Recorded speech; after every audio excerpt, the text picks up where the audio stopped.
मानव में पाचन तंत्र, मानव में श्वसन, मानव में उत्सर्जन। ओके, तो आज निम्न में से कौन सा वहां से वॉइस कम बंद कर दीजिए। तो क्या हो जाएगा, हमारा पहला दिया आमाशय यानी कि आमाशय, ठीक है।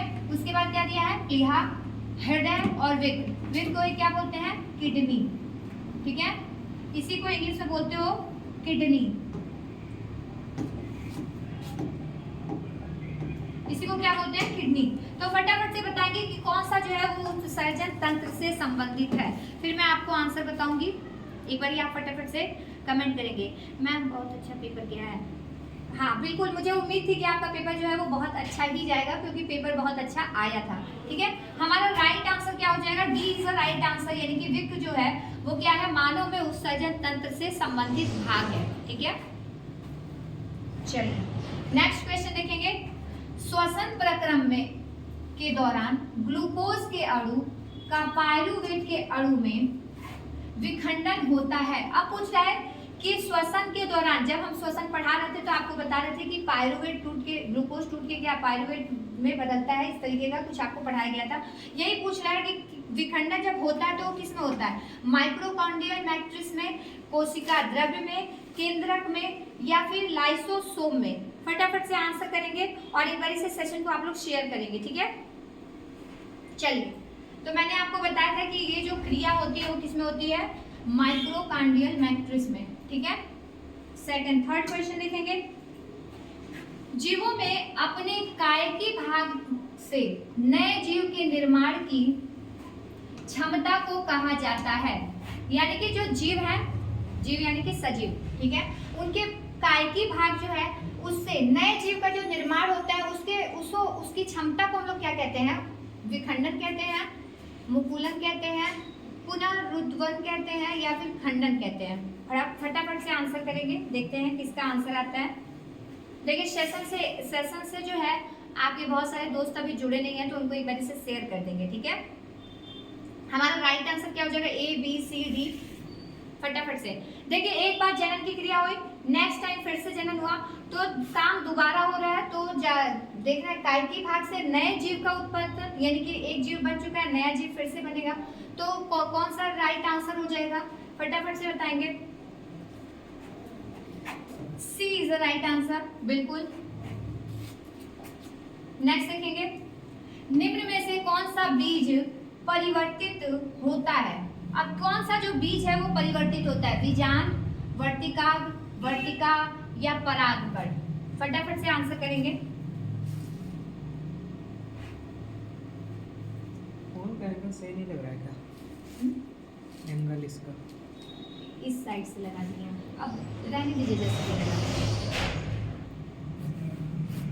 फटाफट से आंसर करेंगे।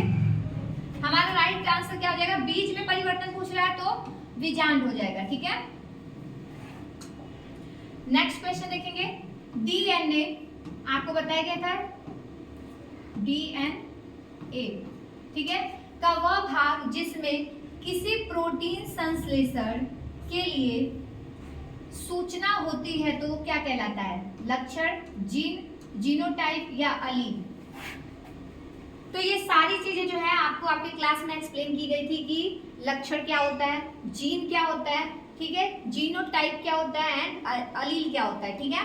तो हमें क्या पूछ रहा है कि डीएनए में पूछ रहा है, डीएनए जो होता है वो कैसा होता है, लाइक दिस। और इसमें क्या होते हैं, मैंने आपको बताया था कि डीएनए के भाग पूछ रहा है जिसमें किसी प्रोटीन संश्लेषण के लिए सूचना होती है, वो क्या कहलाता है, तो वो जो है उसको हम क्या कहते हैं, जीन कहते हैं, ठीक है। तो हमारा राइट आंसर क्या हो जाएगा, जीन है, जीन, ठीक। नेक्स्ट देखेंगे, निम्न में से कौन एक कृत्रिम परितंत्र का उदाहरण है। अब कृत्रिम परितंत्र का उदाहरण क्या होता है, घास स्थल, वन, मरुस्थल, मानव निर्मित कृषि भूमि। फटाफट से आंसर करेंगे, पहले एक बार इसे सेशन को शेयर करेंगे, ठीक है। सेशन को फटाफट से शेयर करो। तो देखेंगे निम्न में से कौन सा एक कृत्रिम परितंत्र के बारे में पूछ रहा है, तो मानव निर्मित आ जाएगा, ठीक है। तो हमारा राइट आंसर क्या हो जाएगा, D is the right answer, okay. Next question देखेंगे, निम्न में से कौन सा पादप हार्मोन्स नहीं है? तो चारों ऑप्शन को देखेंगे, देन हम जानेंगे कि कौन सा हार्मोन जो है पादप हार्मोन्स है कि नहीं है। ठीक है, ऑक्सीन, साइटोकाइनिन, ठीक है, थायरोक्सिन एंड जिबरेलिन। तो देखिए यहाँ पर आपको तीन जो दिख रहे होंगे वो किसके हैं? पादप हार्मोन्स हैं। ठीक है, कौन कौन से? ऑक्सीन है, साइटोकाइनिन है और जिबरेलिन है। ये क्या है? पादप हार्मोन्स है। जब मैं जंतुओं में हार्मोन्स और पढ़ा रही थी और पादप में हार्मोन्स पढ़ा रही थी तो मैं सारी चीजें आपको बता चुकी थी। ठीक है, तो यहाँ पर बस एक ही है ऑप्शन जो क्या है? पादप हार्मोन्स नहीं है। तो यहाँ पर थर्ड आंसर क्या हो जाएगा? राइट हो जाएगा, यानी कि थायरोक्सिन जो है वो क्या है? पादप हार्मोन्स नहीं है। ठीक है, बाकी तीन जो है वो सब पादप हार्मोन्स है। नेक्स्ट देखेंगे, द्विखंडन विधि द्वारा जनन होता है। अब पूछ रहा है कि द्विखंडन विधि जो है इसमें जनन किस में होता है? अमीबा में होता है, पैरामीशियम में होता है, यूग्लिना में होता है, उपयुक्त सभी में होता है। फटाफट से 8 का आंसर करेंगे। अभी तक जो है आप लोग आंसर जो है वो कमेंट के थ्रू ही करेंगे। ओके, लगता है कि बच्चे जो है वो थक गए हैं पेपर देने के बाद, इसीलिए आज आपकी संख्या जो है वो थोड़ी कम दिखाई दे रही है। ठीक है,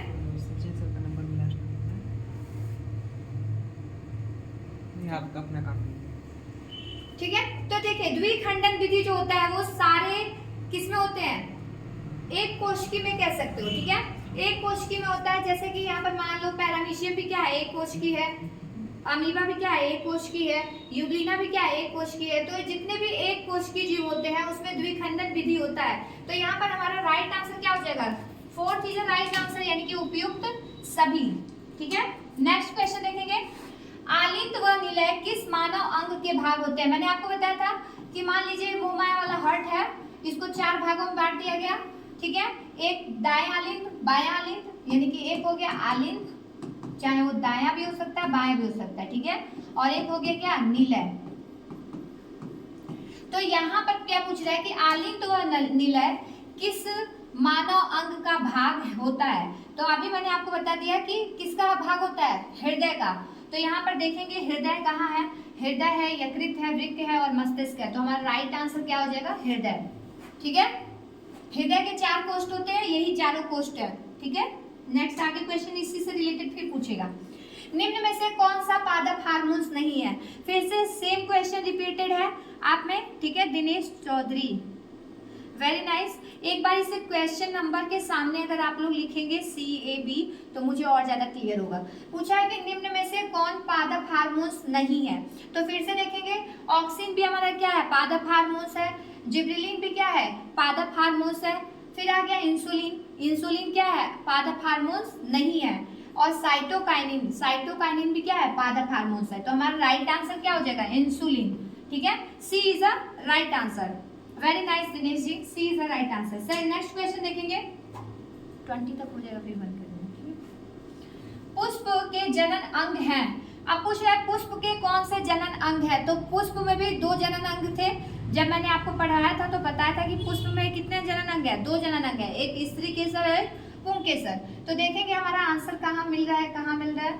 तो C is the right answer, जिसमें पुंकेसर भी दिया है और स्त्री केसर भी दिया है। ठीक है,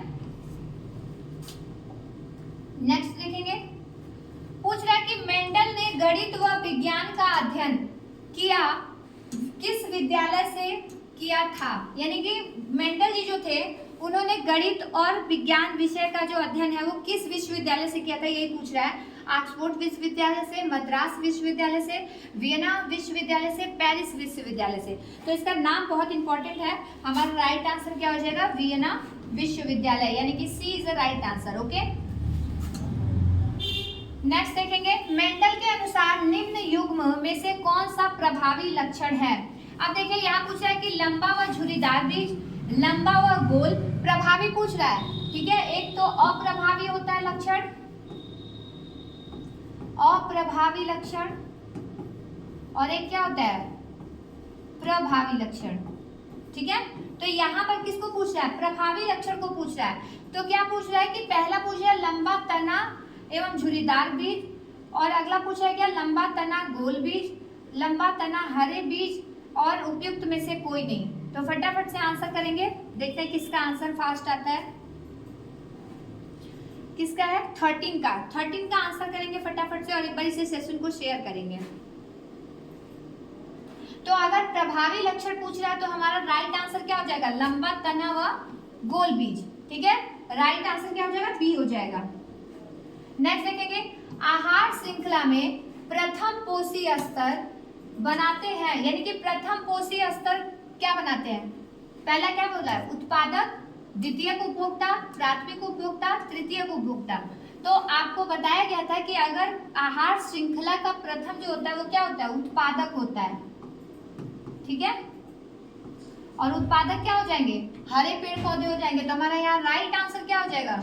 ए इज द राइट आंसर। ठीक है, उत्पादक हो जाएगा।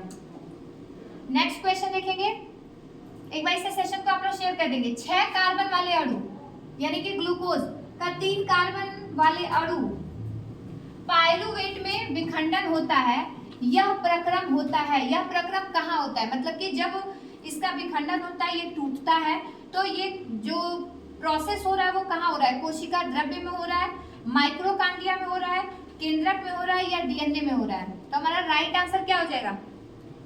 फटाफट से एक बार कमेंट करेंगे आप लोग कि राइट आंसर क्या हो जाएगा? बी बी बी ए। एक बार कमेंट करेंगे आप लोग कि राइट बी।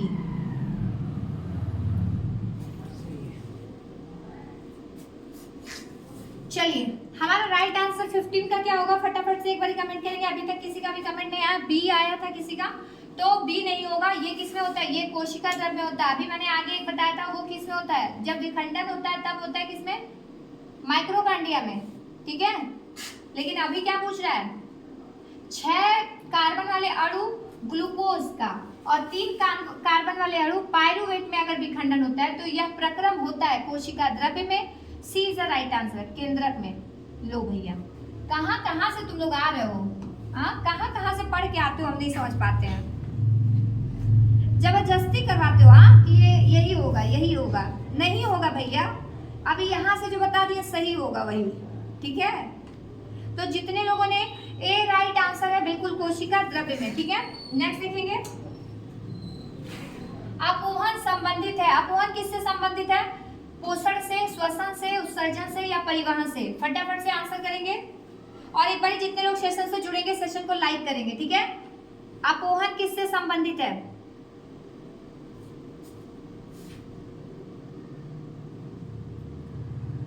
अपोहन बताएंगे किससे संबंधित है? 16। चलो, सी आया आंसर। सी, बिल्कुल सी इज द राइट आंसर, उत्सर्जन से। ठीक है, अपोहन किससे संबंधित है? उत्सर्जन से। निम्नलिखित में से कौन सा जंतु हार्मोन है? अभी तक मैंने आपको पादप हार्मोन के बारे में बताया था। अभी यहाँ पर क्या पूछ रहा है? जंतु हार्मोन के बारे में पूछ रहा है। तो फटाफट से बताएंगे। आपको बताएं कि ऑक्सीन जो है वो क्या है? पादप हार्मोन है। साइटोकाइनिन क्या है? पादप हार्मोन है। जिब्रेलिन क्या है? पादप हार्मोन है। लेकिन हमें क्या बताना है? जंतु हार्मोन। तो आपको पता है कि ये तीनों पादप हार्मोन है, तो बचा कौन? ए। ए इज द राइट आंसर। ठीक है, हमारा राइट आंसर क्या हो जाएगा? ए। नेक्स्ट देखेंगे, एकल पौधे से अनेक पौधे का संकरण मुक्त परिस्थितियों में उत्पन्न करने की तकनीकी कहलाती है। अब क्या पूछ रहा है कि अगर एकल पौधा है उसका अनेक पौधों से अगर क्रॉस कराते हैं, यानी कि संकरण कराते हैं, कब? मुक्त परिस्थितियों में, तो वो तकनीकी क्या कहलाती है? फटाफट से बताएंगे। Which one is the right answer? द्विखंडन कहलाता है, लैंगिक जनन कहलाता है, उत्तक संवर्धन कहलाता है, या विजाणु समासंग कहलाता है? देखते हैं किसका आंसर आता है। दिनेश चौधरी जी, नो। दिनेश चौधरी जी ए। एक बार फिर से सोच लीजिए, आंसर करने से पहले आप लोग आंसर देखते नहीं हो ना। देखो क्या पूछा है कि एकल पौधे का किससे करा रहे हो क्रॉस? किससे करा रहे हो? अनेक पौधे से करा रहे हो। जब एकल पौधे का अनेक पौधे से कराओगे मुक्त परिस्थितियों में, तो वो तकनीकी क्या कहलाती है, ये पूछ रहा है। ठीक है, हमारा राइट आंसर क्या हो जाएगा? राइट आंसर क्या हो जाएगा? बी हो जाएगा। ठीक है, नेक्स्ट देखेंगे, क्लोरोफिल आवश्यक है। अब देखिए क्लोरोफिल, मैंने आपको प्रकाश संश्लेषण जब पढ़ाया था तो मैंने बताया था कि क्लोरोफिल क्यों आवश्यक है। तो यहाँ क्या पूछ रहा है कि प्रकाश संश्लेषण के लिए, श्वसन के लिए, उत्सर्जन के लिए या बाष्पोत्सर्जन के लिए। तो जब मैंने आपको प्रकाश संश्लेषण पढ़ाया था तो आपको बताया था कि पत्तियों में क्या पाया जाता है, परागहरित पाया जाता है। तो जाहिर सी बात है आप किससे संबंधित हो गया, प्रकाश संश्लेषण के लिए, ठीक है, एक आवश्यक घटक होता है। नेक्स्ट देखेंगे, परितंत्र का भौतिक कारक है ताप, पौधे, जंतु या सूक्ष्म जीव। परितंत्र का भौतिक पूछ रहा है। अगर भौतिक पूछता है, देखते हैं किसका आंसर आया है। ए, बिल्कुल A is the right answer. A is the right answer. ताप जो है वो क्या है, भौतिक कारक है।